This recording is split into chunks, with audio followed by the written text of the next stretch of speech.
The island was no larger than a football field, a speck of land in the middle of an endless, shimmering ocean.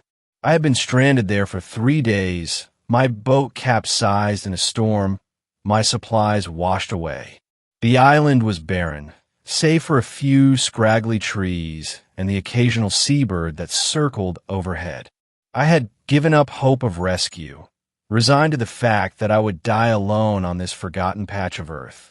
But then I saw her. At first, I thought it was a mirage, a trick of the mind brought on by dehydration and exhaustion. She stood at the edge of the island, her silhouette stark against the setting sun. Her skin was a pale, iridescent blue, and her hair flowed like liquid silver in the breeze. She was unlike anything I'd ever seen, ethereal, otherworldly. An alien. I stumbled toward her, my legs weak and unsteady. She turned to face me, her eyes wide and luminous, like twin moons in the night sky. For a moment, we simply stared at each other, the silence between us heavy with unspoken questions. "Who are you?" I finally managed to croak, my voice hoarse from disuse. She tilted her head, studying me with an intensity that made my skin prickle. When she spoke, her voice was melodic, like the sound of wind chimes carried on a gentle breeze. "I'm Alara," she said. "I have been waiting for you." "Waiting for me?" I repeated, bewildered. "How could you have been waiting for me? I didn't even know this island existed until 3 days ago." Alara smiled, a small, enigmatic curve of her lips. "Time is not as linear as you believe," she said. "I have been here for centuries, watching, waiting. I knew you would come." Her words sent a shiver down my spine. Centuries? How is that possible? She looked no older than I did, her features smooth and unlined. But there was something ancient in her eyes, a depth of knowledge and experience that belied her youthful appearance. "Why?" I asked. "Why were you waiting for me?" She stepped closer, her movements graceful and fluid, like a dancer gliding across a stage.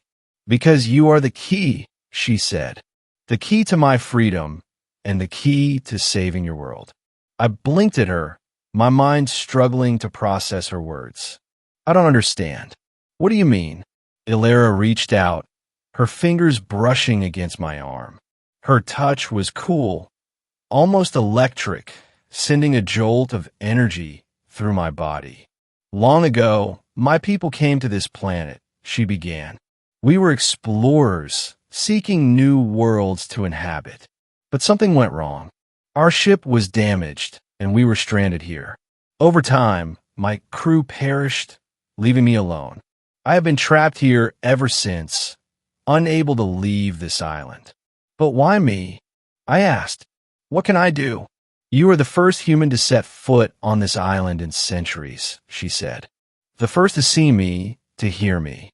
Your presence here is no accident. The storm that brought you here was not a natural occurrence. It was orchestrated, a convergence of forces that brought you to me." I shook my head, trying to make sense of her words.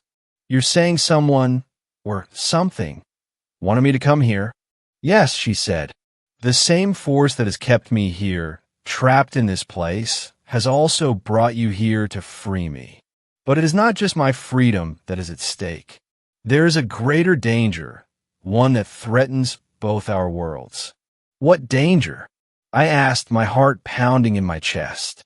Alara's expression grew somber. "When my ship crashed here, it released a powerful energy, a force that has been slowly corrupting this planet. It is the reason for the storms, the rising seas, the strange phenomena that have plagued your world for centuries. If it is not stopped, it will destroy everything." I stared at her, my mind reeling. "And you think I can stop it?" "Yes," she said, "but you will need my help. Together, we can repair my ship and use its technology to contain the energy before it is too late." I hesitated, unsure of what to do. Her story was incredible, almost unbelievable. But there was something about her, something that made me want to trust her. Maybe it was the desperation in her eyes, or the way she seemed to radiate a quiet strength. Or maybe it was simply the fact that I had nothing left to lose. Okay, I said finally. What do we need to do? Ilara's face lit up with relief. Follow me, she said, turning and walking toward the center of the island. I followed her, my legs still weak, but driven by a newfound sense of purpose. As we walked, she explained more about her ship, how it had been buried beneath the island for centuries, hidden from view. She told me about the technology that powered it, technology far beyond anything humans had ever dreamed of.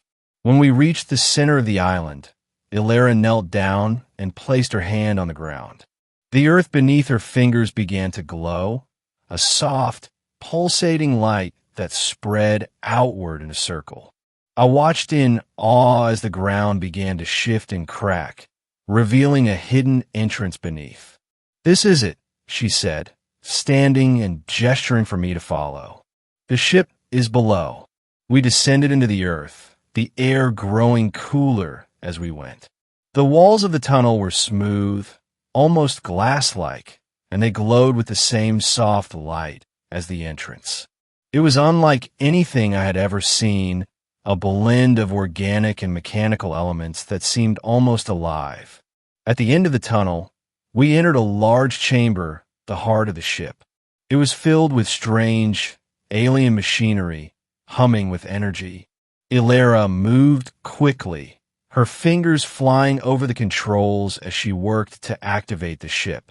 We don't have much time, she said, her voice tense. The energy is growing stronger. If we don't contain it soon, it will be too late. I watched as she worked, feeling useless and out of place. But then she turned to me, her eyes locking onto mine. I need your help, she said. There's a console over there. I need you to input these coordinates. She handed me a small device, its surface covered in strange symbols. I took it, my hands trembling as I moved to the console she had indicated. The symbols on the device were unlike anything I had ever seen, but somehow I knew what to do. It was as if the knowledge had been implanted in my mind, a gift from Ilara. I input the coordinates, my fingers moving with a precision I didn't know I possessed. As I worked, I could feel the energy in the room growing stronger, the air crackling with electricity.